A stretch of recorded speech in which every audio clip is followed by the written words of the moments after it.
Hey guys, Danny Johnson here. I'm going to give you a quick gear install video here. I'll put the link in the description for the entire series if you want to watch step by step, but this is kind of a quick run through.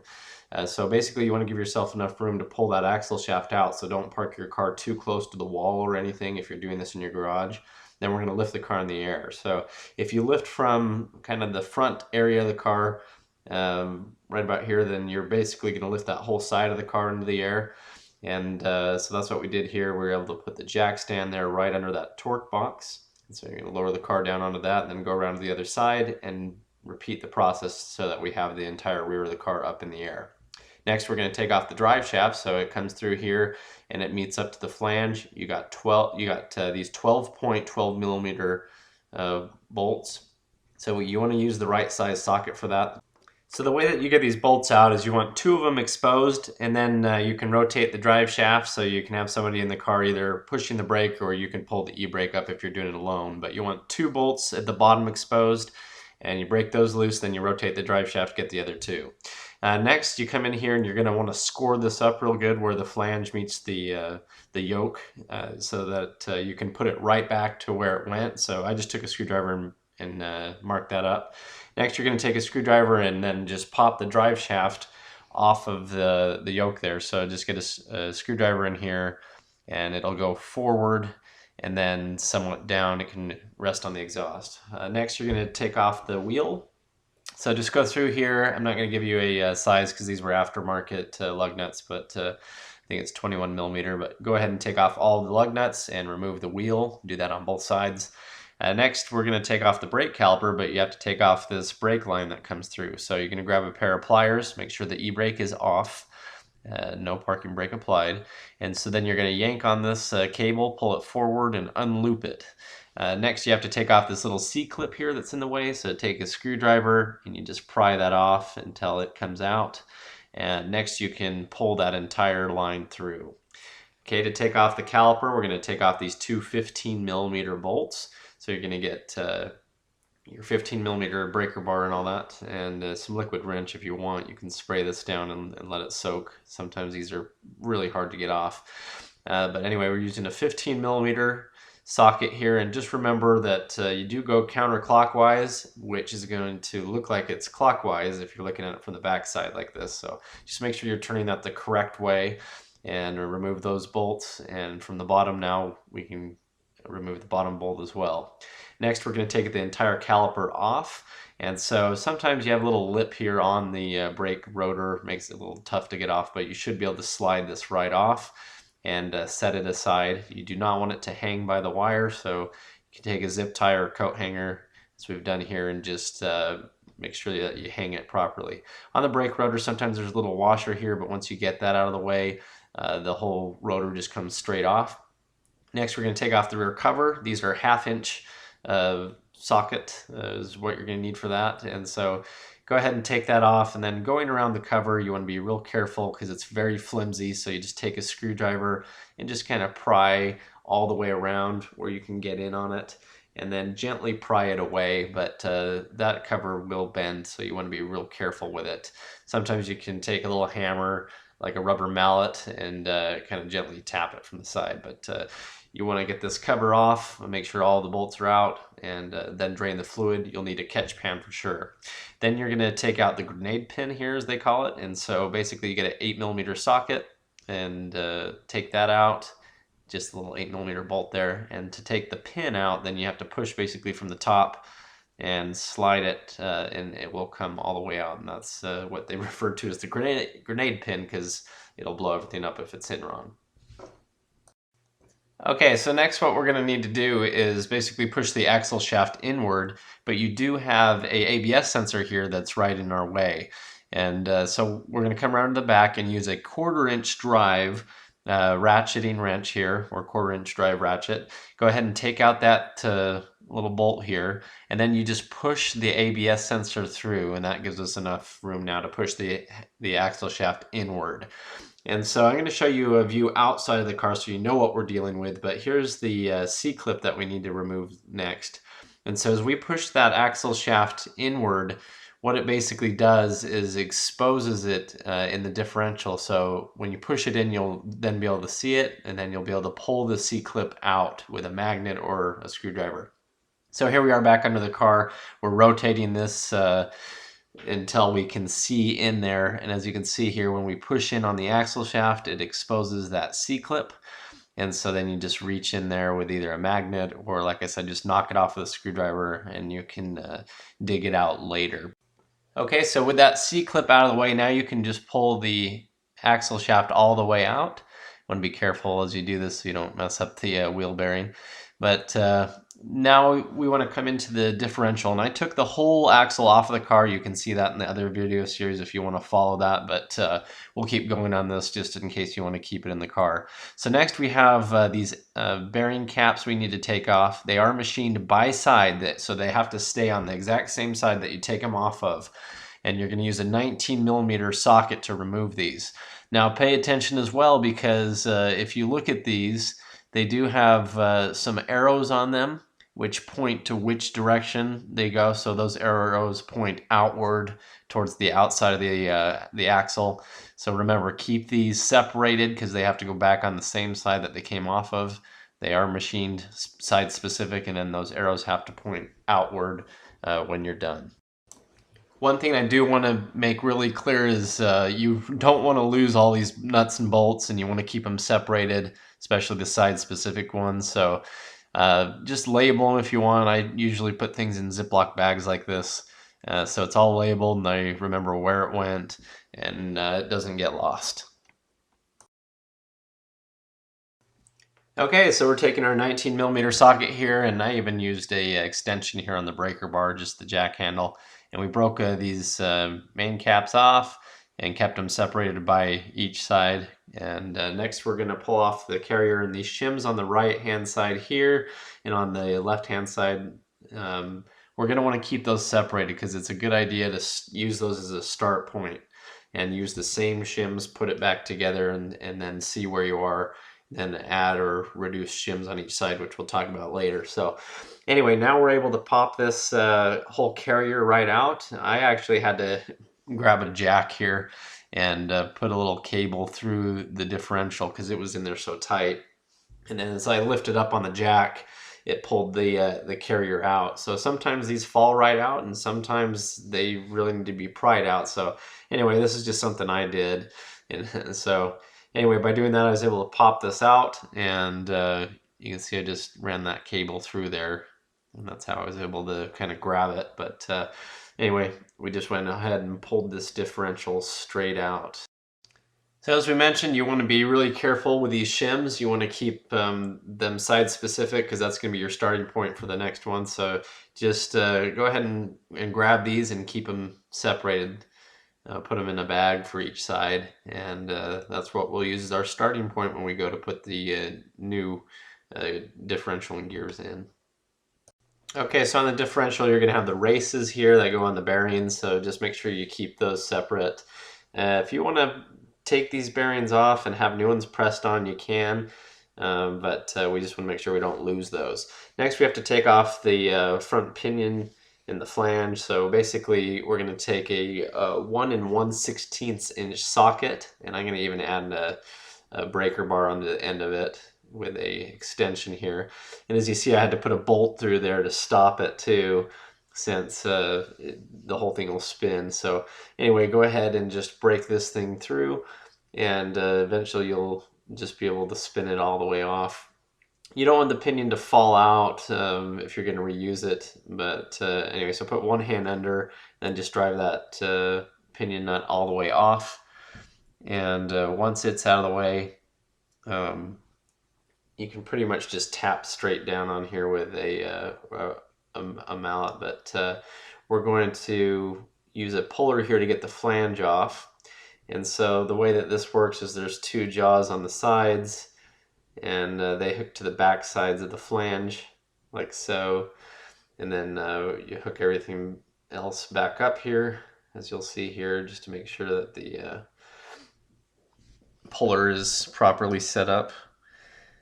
And just put a socket on the top of it, and then as you basically drive it down, that shaft in the middle of the puller is going to go down, and it's going to pull it, the flange right off. So we went ahead and drove this down, and after that you get to the point where you can pop the flange right off, and then we're going to tap straight on the front of the pinion here, and then we'll remove that seal.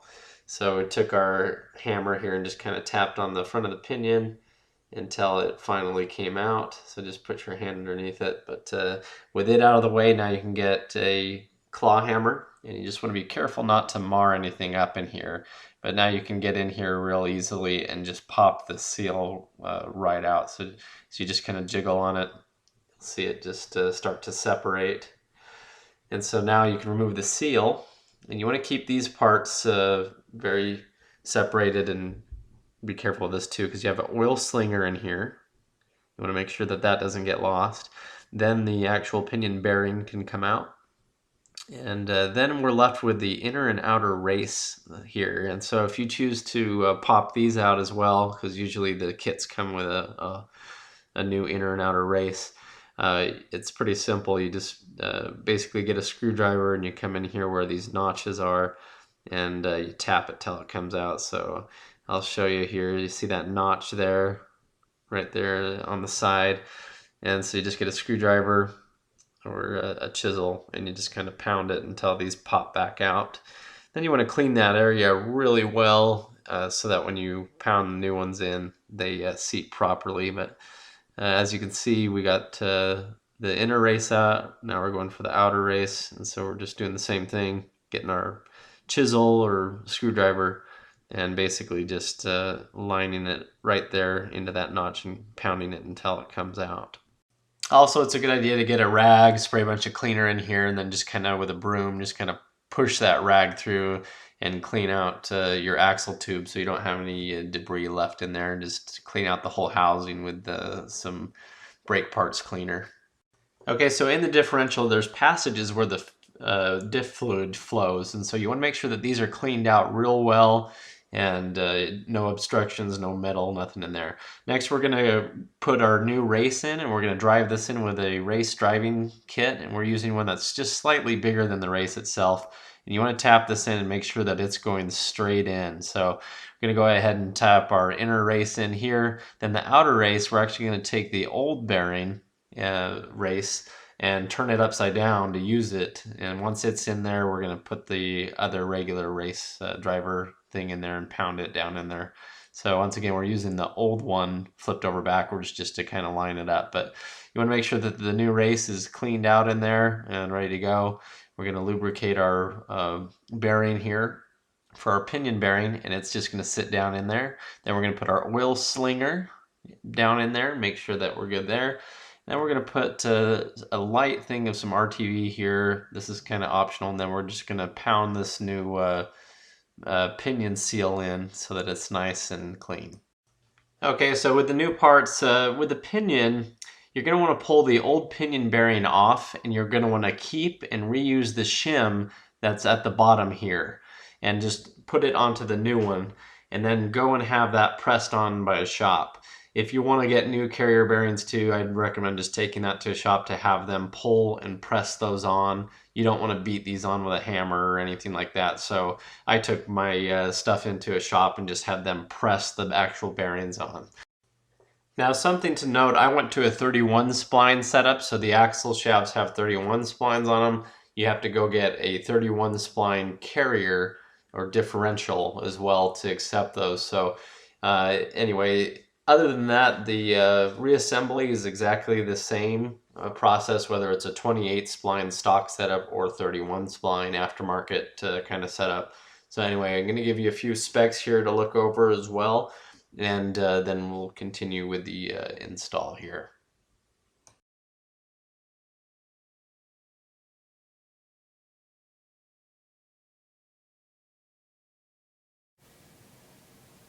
This is a dial indicator, and it has a magnet on the bottom so that you can mount it to something, and then different levers here so you can adjust it forward, backward, up, down. And then it has a plunger type thing right here, and it doesn't really matter where you start on this plunger thing, and I have a ring gear here to show you. This is an old one just to kind of show you how this works. But you can push the plunger in as far as you need to, then just walk it up to and place it where you want it to go. And then you can just reset the whole thing to 0 from wherever it was. So, for example, now the gauge is back at 0 and the plunger is touching here, and it also comes out the back. So now when you move the gear back and forth, you can tell how far it's moving. Okay, so we're going to use this to measure backlash, but that's basically how a dial indicator works. You just set it up and set it to 0, and then when you move it back and forth, you'll be able to tell how much it's moving. Okay, this is a digital caliper, and so what it does is it measures kind of the spacing. You can use it to measure the spacing of your shims. And see if I can get one of these going for you. Basically all you do is just pinch it, and then you can measure the spacing of that shim, how thick it is. And then with the shims, what you're doing is you're adding these ones.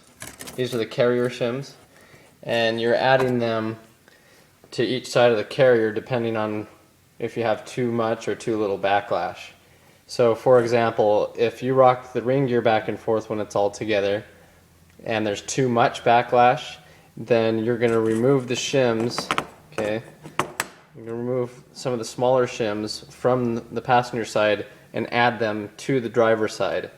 And what that's doing in essence is moving the whole ring gear, since it's attached to the carrier, over. And so as you're moving it over, it puts more pressure against the pinion gear. Okay, so for example, we have a pinion and a ring gear here. And so if you were going to add shims to the far side of that ring gear, which would be the driver's side, what that would be doing is moving the pinion and the ring gear closer together. So that's why you're going to decrease the backlash by adding to the driver's side. And so you do the opposite. You would add shims to the passenger side, which would be in a way kind of pulling the ring gear away from the pinion and making it a little bit more loose. So that's kind of the idea of adding and subtracting the shims.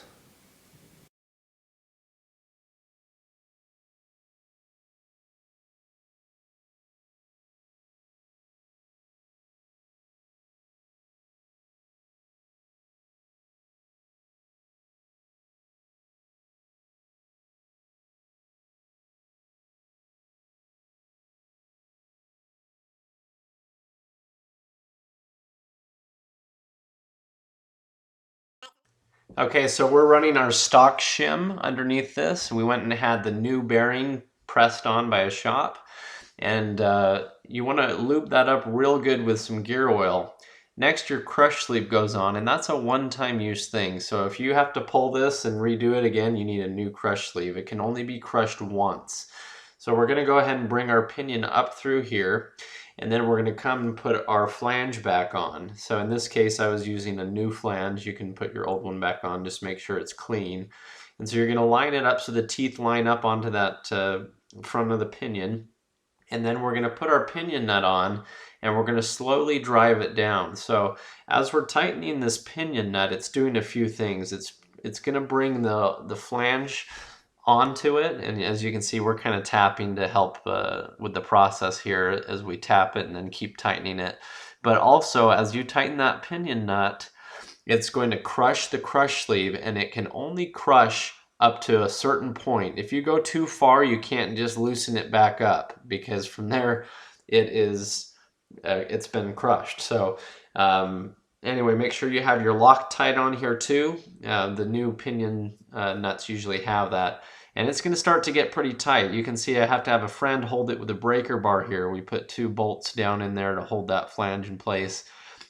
So he's holding it as I'm tightening it down. So as you see here, there's a little bit of slop left in it. You just want to keep tightening it down until you're crushing that crush sleeve. And we're going to do this up until we have about 20 inch-pounds of rotational drag or preload, which I'll show you here. we're using a dial inch-pound torque wrench. This is different than the clicker, or it's a little bit better than the beam style ones as well. As you can see, we're looking for our preload to be 16 to 25 to 29 is what they say. And we're setting this one, the needle looks like it's even off maybe a little bit until you start to put some pressure on it. But we're setting it at about 25 just to kind of know our ballpark number. And so you can see now as we're rotating it, okay, we have rotational drag on there, and we have it just right about where we want it. Okay, we have it right on our mark, but it's a little bit hard to turn. There's a little bit of pressure there, so a little bit of drag. So that's 20 inch-pounds. All right, so what we're doing here is we're screwing in these studs. They replace the end cap bolts, and so we just put a little Loctite on them. We're just tightening them down. They have a little Allen type head on them, and we're just gonna get them good and snug in here. So then when we put in the carrier and put on our end caps, then there's actual nuts that go over these studs instead of just the regular ones. Okay, so to remove the ring gear from the carrier, it's 5/8 inch socket. We just took it all off and whacked it till it came off. Now we're cleaning the new one. We just bring the new ring gear up, put on all the bolts with Loctite, and you're gonna go 45 foot-pounds to tighten these down. Then you're gonna increase it to about 75 and then end up at 97 to 102. And you're gonna use the star pattern so that you're torquing them down evenly. We even put the wheel back on to hold it in place because it does take a lot of force to tighten this down. But anyway, just want to get those torqued down. We oiled up the carrier bearings here, and we put our stock shims in on each side, so you want to remember that. And then with the carrier sitting down in there, we're going to put our main caps back on. Remember, the arrows are side specific. They're pointing outward, so you have to use the correct ones. And once again, I went to a stud kit, but otherwise you'd just be putting in your regular bolts. And you're going to torque those down to 77 foot-pounds for these main caps. We're using a stud kit, so it was 80, but anyway, just make sure that they're evenly torqued down. All right, so we have the dial indicator set up, and what this is going to do is measure the backlash, or how far the gear moves forward, from one position to the other. And you want to have 8 to 12 thousandths movement. So right now we're all the way over, and as I push it back the other way, we're right about at the 8 thousandths mark. So I think that's pretty good, especially if it loosens up a little bit. You never know, but we're looking like we're right. Alright, so we have our gears in. We're checking it with the dial indicator, and it's right on 9 thousandths. 8 thousandths. 8 and a half. 8.5. Ford wants anywhere from 8 to 12, so we're right in our range. Okay, so what we're doing here is painting a few of these ring gear teeth on the convex side, and then we're gonna turn the pinion nut, or the pinion side, until it contacts with the pinion gear, and then we'll be able to know where the two gears are contacting. We'll be able to look at our pattern and know if we need to make any adjustments. Alright, so you can see here as we ran it over, once it got to the ring gear, or to the pinion, we turned the yoke back and forward a few times to get a good impression. So you can see it looks like it's pretty good. It's wearing right in the middle of the gear. And yeah. Alright, this is the pattern we got. You can see it's pretty well centered on the spacing, so we're pretty happy with that.